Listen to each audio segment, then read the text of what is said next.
देखिए बच्चे, हमारा टॉपिक क्या था? प्रोबेबिलिटी। प्रोबेबिलिटी में आपने बेसिक कॉन्सेप्ट सीखा, क्या था बच्चे?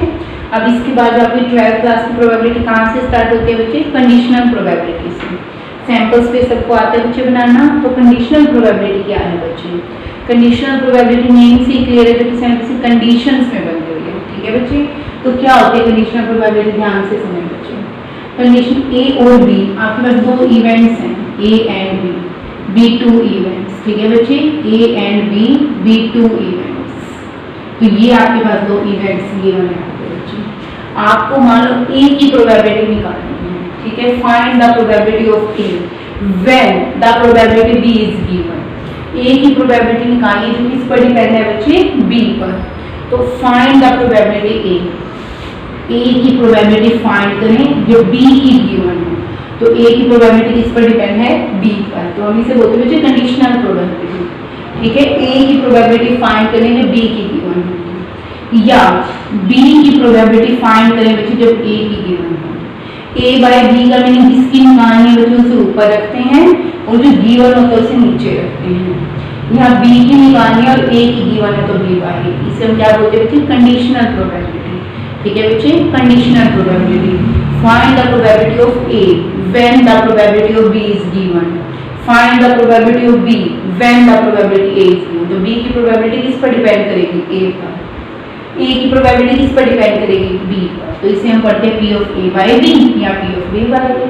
ठीक है बच्चे, इसका फॉर्मूला क्या रहता है? P of A intersection B।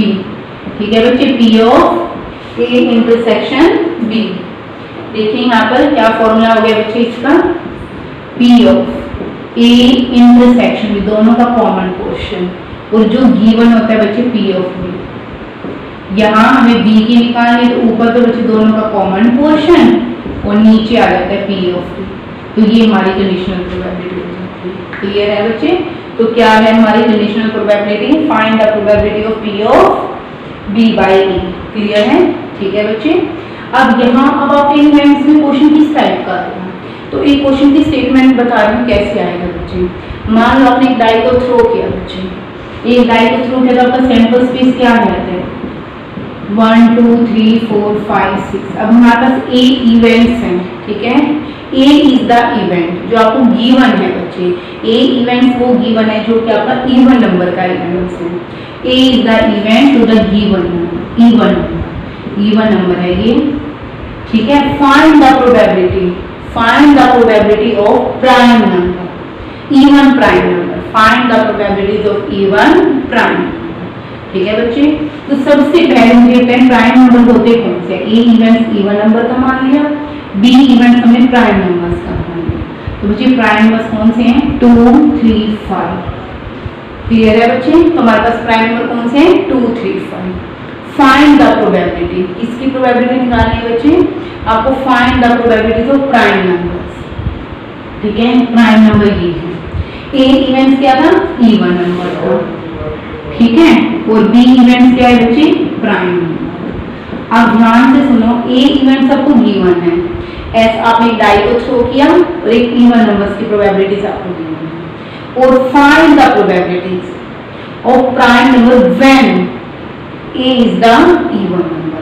तो इसका मतलब इवन और प्राइम तो दोनों में कॉमन चीज क्या बनेगी? जो इवन भी और प्राइम भी, दो नंबर तो 2 है, तो मुझे इसकी प्रोबेबिलिटी फाइंड करनी है प्राइम नंबर्स की when the even number is given, और ये आपको गिवन में है। तो बच्चे आप बता सकते हैं आपको क्या निकालना है? B की निकालनी और A की गिवन है।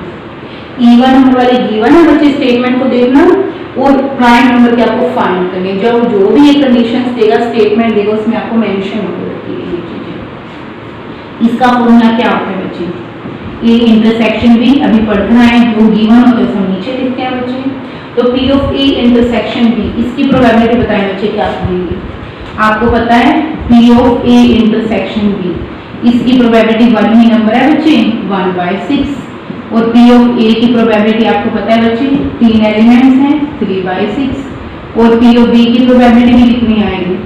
3/6।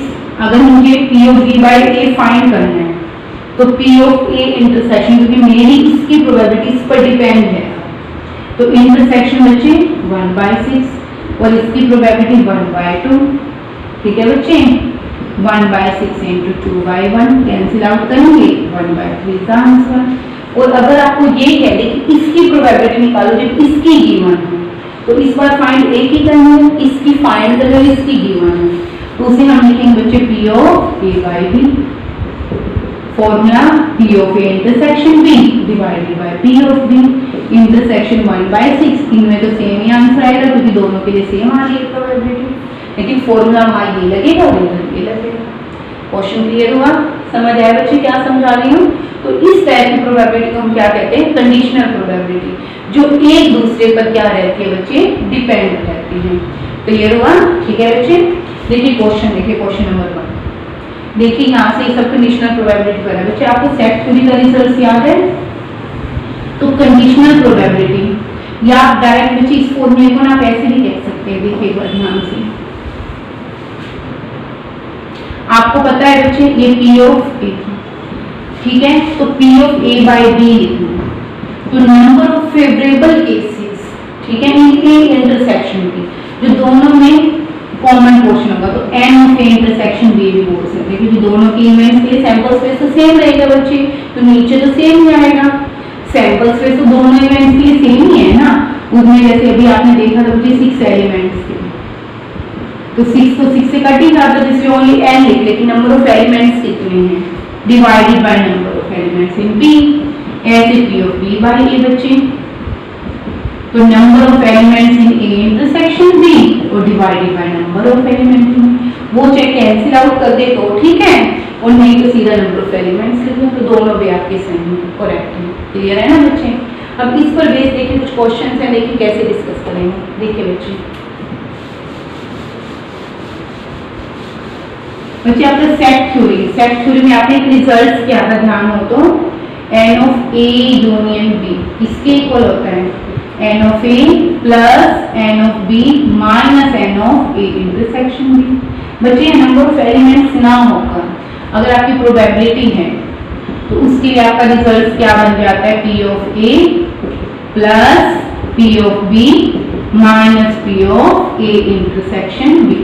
क्लियर है ना? ठीक है, तो हम इस रिजल्ट का यूज करके अपने क्वेश्चंस को करेंगे। देखिए फर्स्ट क्वेश्चन पढ़े क्या कहते हैं। इसमें आपको क्या गिवन है? पी ऑफ ए आपको क्या दे रखा है फर्स्ट क्वेश्चन के अंदर? P of A equal to 7/13, P of B equal to 9/13, ये आपको खुद ही गिवन है बच्चे। P of A intersection B equal to 4/5। Find करना आपको direct P of A by B. अभी तो फॉर्मूला बढ़कर आए बच्चे, सब कुछ ही दे रखा है, डायरेक्ट सब्स्टिट्यूट कर दिया अपने फॉर्मूले के अंदर। क्या फॉर्मूला हुआ? P of A intersection P और divided by P of B. तो इंटरसेक्शन बच्चे ये रहा और पी ऑफ बी 9/13। क्लियर है ना? इंटरसेक्शन 4/5 है और पी ऑफ बी कितना है? 9/13 है। सोल्व करना 4/5 इंटू 13/9। ठीक है बच्चे, कैंसिल आउट होता है तो ठीक है, ये आपका आंसर आ जाएगा।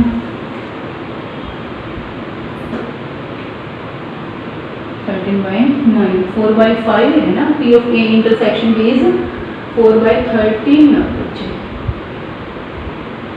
ठीक है बच्चे, पर ये तो प्रोबेबिलिटी आपकी पॉसिबल नहीं है, क्योंकि आपकी प्रोबेबिलिटी तो या तो स्टेटमेंट में फॉल्ट हो सकता है 4/5 और डिवाइडेड बाय 9/13, 4/5 इंटू 13/9 का जो काम बच्चे, ये स्टेटमेंट में कुछ ना कुछ फॉल्ट लग रहा है, क्योंकि ये अगर ऐसी भी स्टेटमेंट है तो डायरेक्ट आप कह सकते हैं बच्चे, क्योंकि अगर आपका ये आंसर आता है 52/8, अगर आपकी स्टेटमेंट यही है तो आप लिखोगे नॉट पॉसिबल।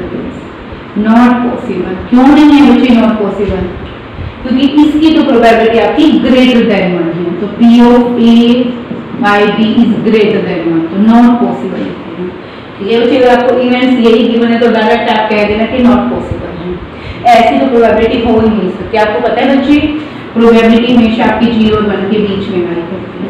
अगर ये 0 और 1 के बीच में लाई करेगी तो बच्चे ये प्रोबेबिलिटी, कंडीशनल प्रोबेबिलिटी भी 0 और 1 के बीच में ही लाई करेगी। हाँ, क्लियर है बच्चे? तो कंडीशनल प्रोबेबिलिटी भी हमारी 0 और 1 के बीच में लाई। अब बच्चे छोटा सा कॉन्सेप्ट देखिए ध्यान से, और ये 1 से ग्रेटर है, इसलिए आप इसे क्या कहेंगे कि ऐसी प्रोबेबिलिटी आपकी नॉट पॉसिबल केस है। बच्चे आपने अभी देखा कि P of A by equal होता है P of A intersection B divided by P of B। A और B आपके क्या है, डिसजॉइंट इवेंट्स है। अगर ये दोनों इवेंट सेम हो जाए बच्चे, सेम हो जाए तो हमें probability P of A by A की निकालनी। तो P of A by A की प्रोबेबिलिटी क्या हो जाएगी, A intersection A divided by P of A, और A और A का तो इंटरसेक्शन खुद A ही होता है, कैंसिल आउट होकर क्या आंसर इज 1। तो P of A by A तो श्योर इवेंट्स हो गए बच्चे, 1 ही रहेगी इसकी प्रोबेबिलिटी। तो ये ना जहाँ पर इवेंट सेम हो जाएंगे उसकी प्रोबेबिलिटी क्या हो जाएगी, 1। तो कंडीशनल प्रोबेबिलिटी में आपका क्या रहता है, A B पर डिपेंड रहते हैं। अगर डिसजॉइंट है आपके तो उसका आंसर अलग आएगा, सेम इवेंट्स है तो 1।